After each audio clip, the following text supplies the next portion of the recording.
It's time to sit back, relax, and listen to Conversations with Joan.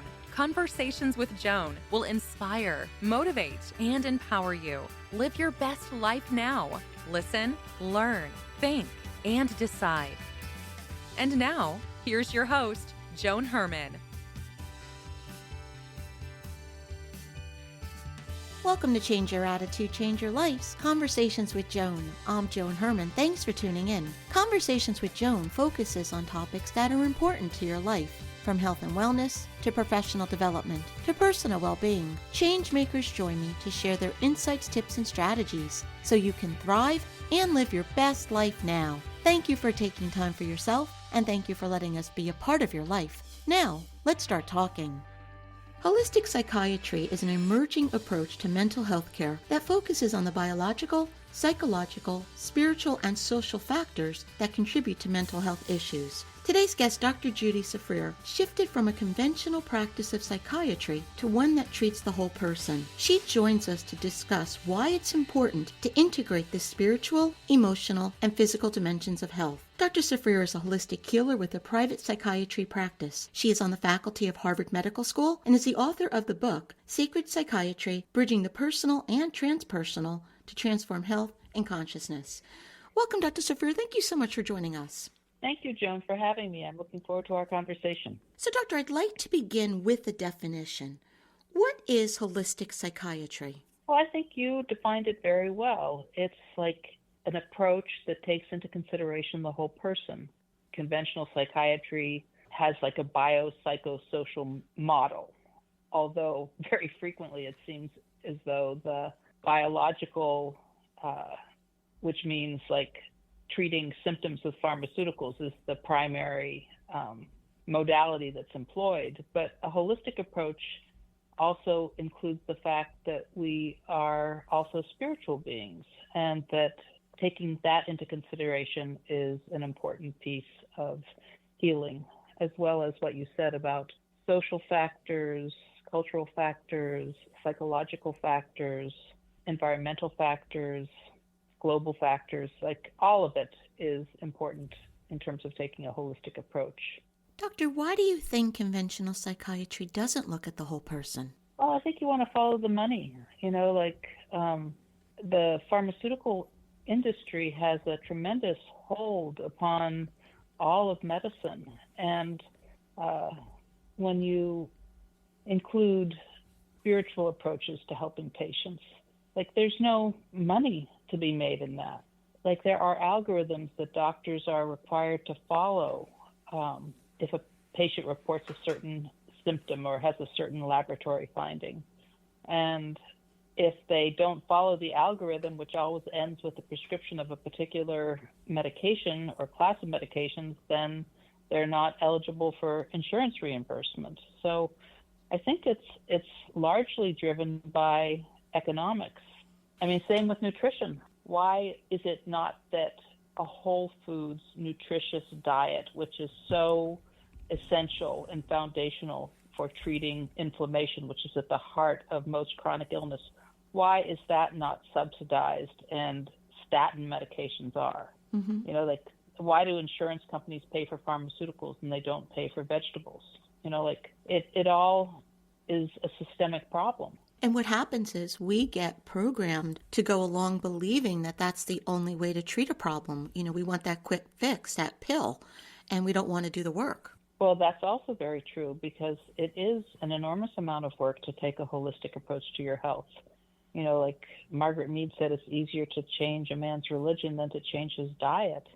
And people have a hard time making dietary changes and learning. Some people don't know how to cook. Many people these days don't know how to cook. And there's just so much about convenience. And this is very much contributing to poor health in the population. And, to do mind-body practices that calm down the autonomic nervous system, this all takes a lot of time and effort rather than taking a pharmaceutical. But the pharmaceuticals are also not free lunches. Like very often they have a lot of untoward side effects. Like many of the antidepressants have a side effect of sexual dysfunction or weight gain or sedation. And in addition, once patients are prescribed certain classes of medications, they can have very severe withdrawal syndromes when they try to get off of them. Not everybody, but some people do. And it can actually be a very traumatizing experience to try to stop taking the medications. And psychiatrists are not really trained to wean people in an appropriate fashion from these medications that cause like a dependence of the nervous system. And so they do it way too fast. And that precipitates like a very, very miserable and uncomfortable withdrawal syndrome. So, you know, there's just so much that is broken in the system as it exists. And patients are actually quite alienated. There's very little, I think, confidence in psychiatrists or what they have to offer. What made you decide to change your approach? When did you have the realization that for you, that approach wasn't working? You know, I was never really a conventional psychiatrist. I mean, I was trained conventionally, but I'm also trained as a psychoanalyst.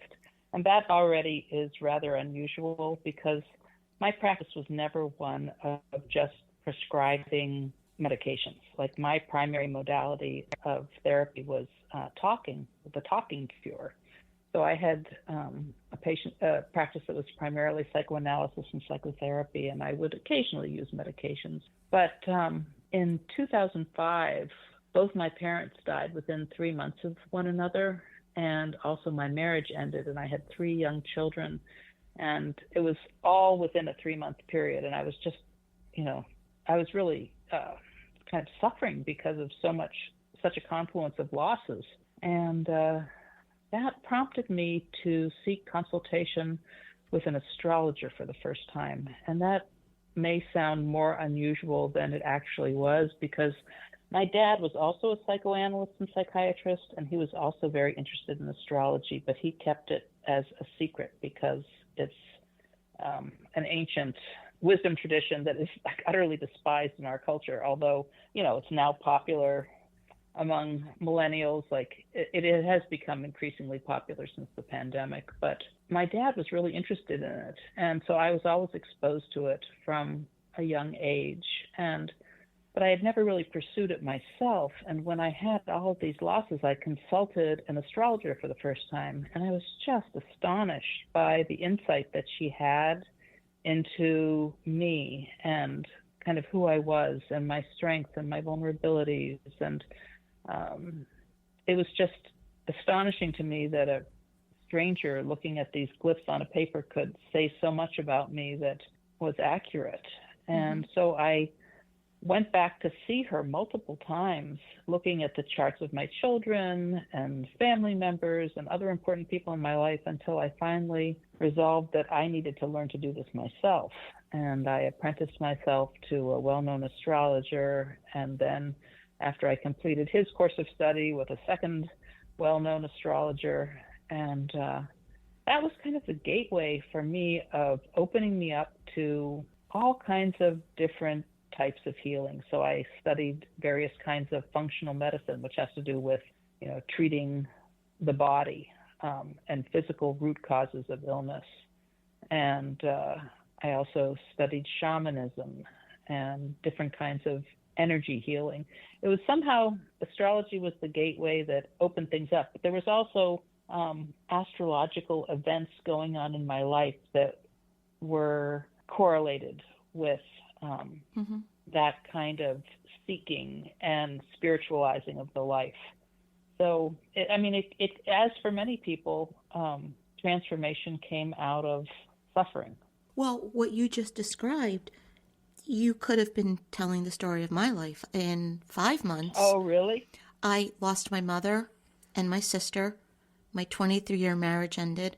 My oldest son left for college, and I had already lost my father and brother. So that was what led to the work that I'm doing. So I understand that complex grief. I understand being in that place where you say to yourself, it's like, and I know in my own life, I said, I have to make a decision. I can stay here in this pain, or I can try to work through this and figure out how this can impact my life and where I can go from here. And I probably, looking back, I probably should have gone for some therapy, but I didn't because I knew they would medicate me at that time, and I did not want Right. medication. And I'm not Right. saying that it's wrong. I'm sure that there are times where it's absolutely appropriate, but I knew that whether I took a pill or not, my mother was still dead, my sister was still dead, my Oh. marriage was still over, and I needed to figure out Yeah. what to do with all of that.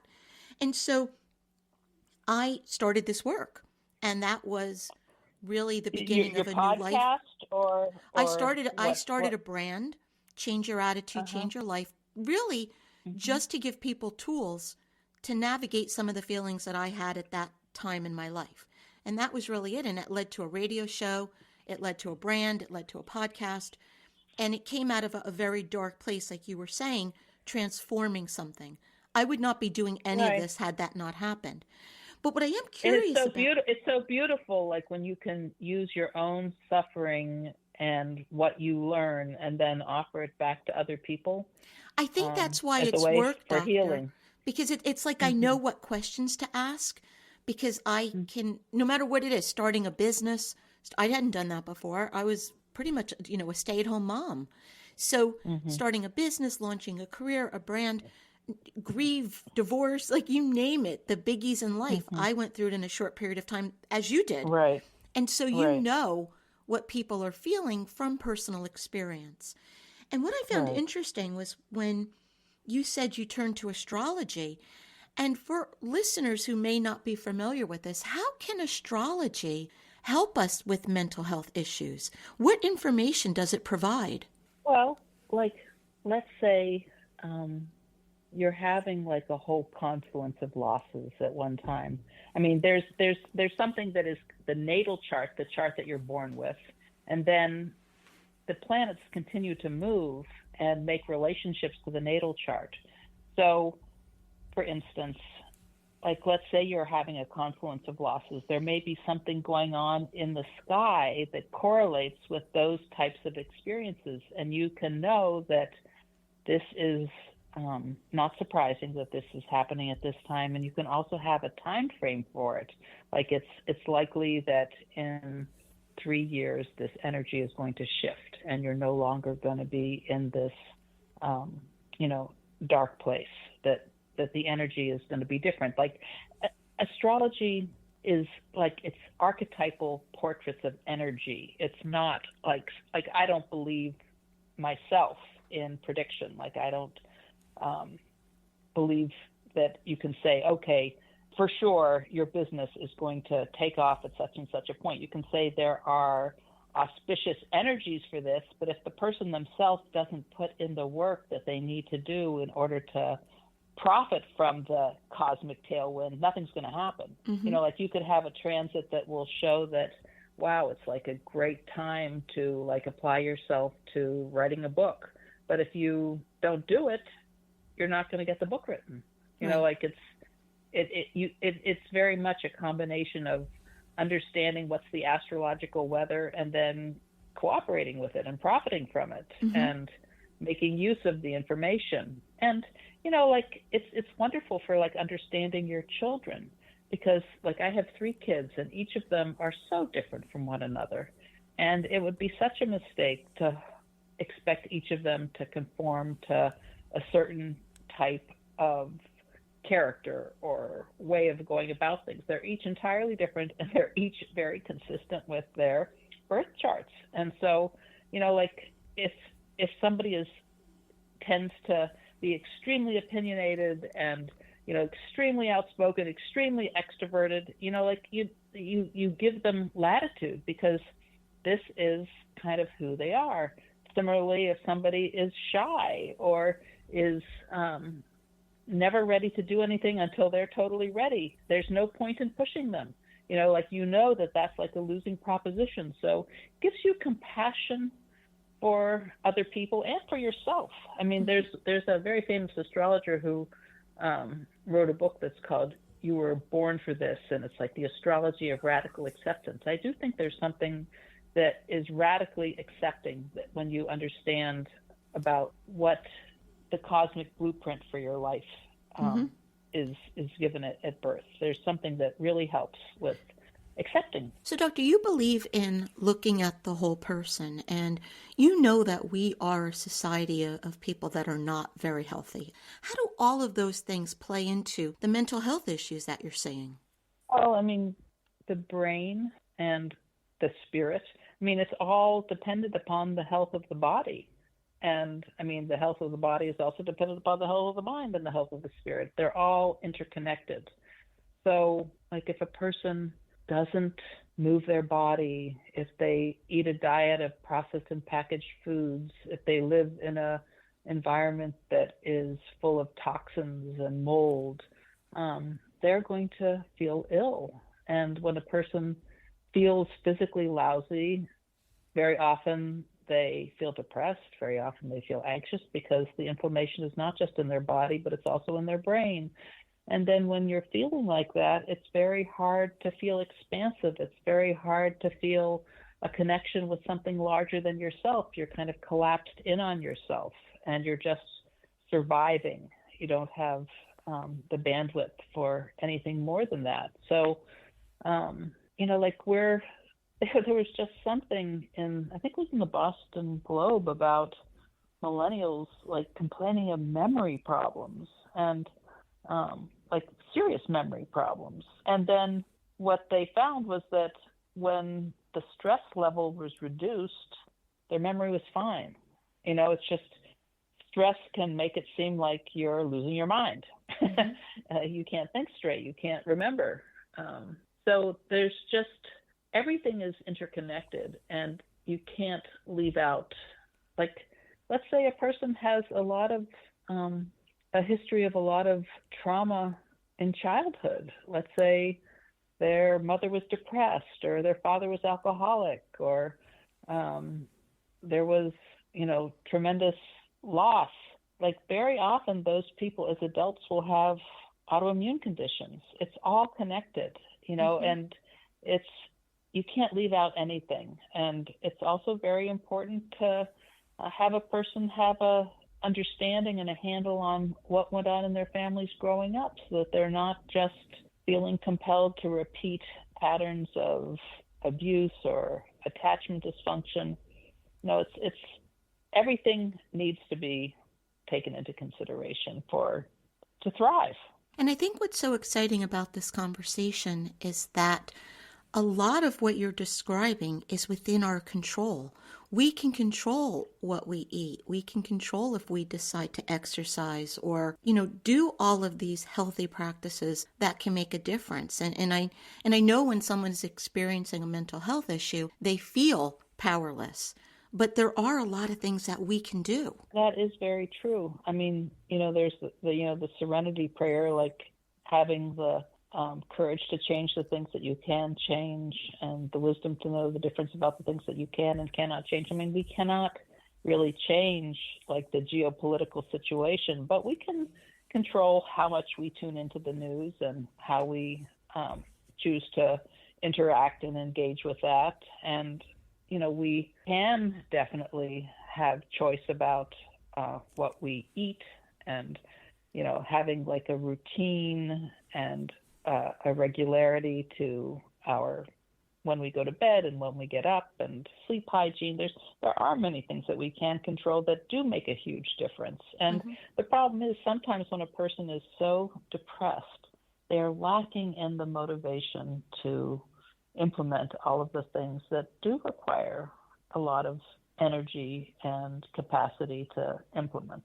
Doctor, how can you determine if these types of changes aren't enough, if someone truly does need medication? Well, I once supervised a resident who said the patients who need to take medication won't take them, and the ones who don't need to take them will take them. I mean, I think there's few instances for most people where medications are really indicated. I mean, there are people who do have frank bipolar disorder where they become like truly manic and extremely depressed. And for those people, I am in favor of them taking a mood stabilizer like lithium. Like for those people, people come to see me a lot to get off of medications, but I always recommend that they stay on their mood stabilizer if they have like a very obvious history of bipolar disorder. That is also something that has been overdiagnosed in the past, and so you do really want to, determine if you think it is an accurate diagnosis. But if it is, then that is something that I do recommend. And I mean, if a person is just grossly psychotic and is self-harming or is, endangering other people, then maybe a medication for them is indicated. And also, they're not going to be able, at least on their own, to implement all of the things that require quite a high level of functioning to implement. So, but for most people, I would say the vast majority of people, they don't need to be on medications. Do you worry about our children? Well, I mean, a lot of it has to do with metabolic dysregulation, so once kids are teenagers, sort of the horses out of the barn, it's very hard to control their diets. But if you have young children, it's really up to you what you feed them. And, the amount of carbohydrate that most Americans consume and, processed and packaged food and sugar, it's very inflammatory. So that is something that, parents of younger children have control over. Also, you can, insist that your kid get outside and have some sunlight and daylight, and you can limit the amount of screen time. I mean, it all becomes more difficult when they're teenagers and you don't have the capacity to exert control in that way. But, leading by example is also very powerful, and so what do you serve at home and how do you talk about, nutrition, and what are your own habits with regard to the screen time and use of the phone and all of that. So, I mean, I think the culture in the family is really important. The book is Sacred Psychiatry, Bridging the Personal and Transpersonal to Transform Health and Consciousness. Doctor, where can our listeners go to learn more about you and your work? Well, they can go to my website, which is my name, judytsafrirmd.com. And I have a blog that I write there. And there's a lot of resources on the website that are, just about all the different kinds of things that I am interested in. And it's quite an informative website. And then I also have Instagram and TikTok that's sacred_psychiatry, where I make these little reels about different topics in holistic psychiatry. I also think it's pretty interesting. Doctor, in about 30 seconds or less, what is the takeaway? What would you like to leave our listeners with?